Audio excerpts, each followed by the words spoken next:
আসসালামু আলাইকুম, সবাই কেমন আছেন? রওনা হলাম লেক কোমোর উদ্দেশ্যে। শুনেছি ওখানে খুব সুন্দর জায়গা, 2 দিন স্টে করব সেখানে আমরা। আসলে ভিউটা অনেক সুন্দর। এখন এখানে বসে একটু কাফে টাফে খাবো, বিকজ সকালবেলা আসার সময় আমরা নাস্তা করে বের হতে পারিনি।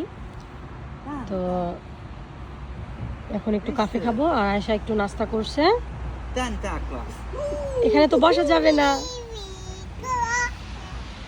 আসি রেন রেন গো, দেখছো বলতেছে যে রেন চলে যাও, আমি খেলতে পারতেছি না রেনের জন্য, তাই না?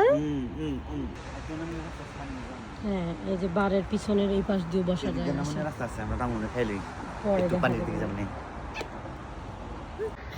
আমরা কোথায় আছি আব্বু? আসসালামু আলাইকুম, সবাই কেমন আছেন? আর সবাইকে গুড মর্নিং। সকাল 12টার মতো বাজে।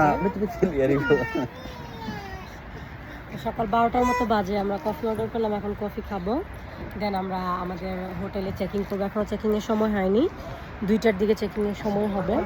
এই যে দেখুন পিছনে ভিউটা, জাস্ট দেখুন। পানিতে লেকের পাড়ে নামার জন্য পাগল হয়ে গেছে, দেখছো? শিবলারে যেন করে না। হ্যাঁ, এই পাশটাতে অনেক সুন্দর ফুল, একদম পাশেই তার পাহাড়টা। বেশি দেখাইবা Ayesha dai fai vedere dove sei arrivata.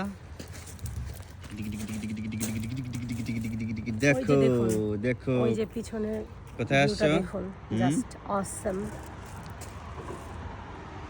আজকে বৃষ্টি ছিল, সেই বিধায় আজকে আকাশটাকে এত সুন্দর দেখা যাচ্ছে, এত সুন্দর দেখা যাচ্ছে। আর এই জিনিসগুলো আমরা দেখতে পারতাম না, বিকজ এই মেঘগুলো যেইভাবে নিচে নামছে মনে হয় হাত দিয়ে ধরা যাবে, এত নিচে নামতেছে। কারণ যেই সমস্ত পাহাড়ি এলাকা থাকে ওইদিকে এই মেঘগুলো আসলে গাছের কাছাকাছি যাওয়ার জন্য চেষ্টা করে, তো যার জন্য এই ভিউটা আমরা আজকে আসলে ক্যাপচার করতে পারলাম।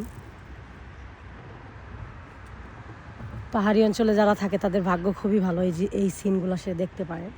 এখানে কিন্তু পানিতেও নামা যাবে, বাট এখন আকুয়াগুলো অনেক ফ্রেদ্দ, তো পসিবল না নামা। একদম ব্লু কালার, একদম ব্লু। আয়শা দেখো দেখো দেখো, দেখছো পাথর কিভাবে ফালাইতেছে আকু।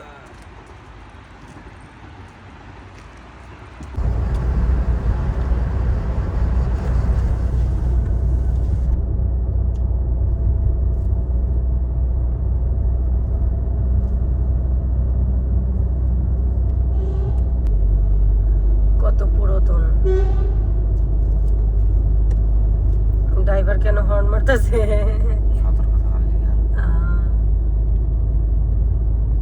দেখুন ছাদের অবস্থা, ফাঙ্গাস এসে পড়ছে। কত পুরনো হইতে পারে, মনে হচ্ছে সাপের সুলুম।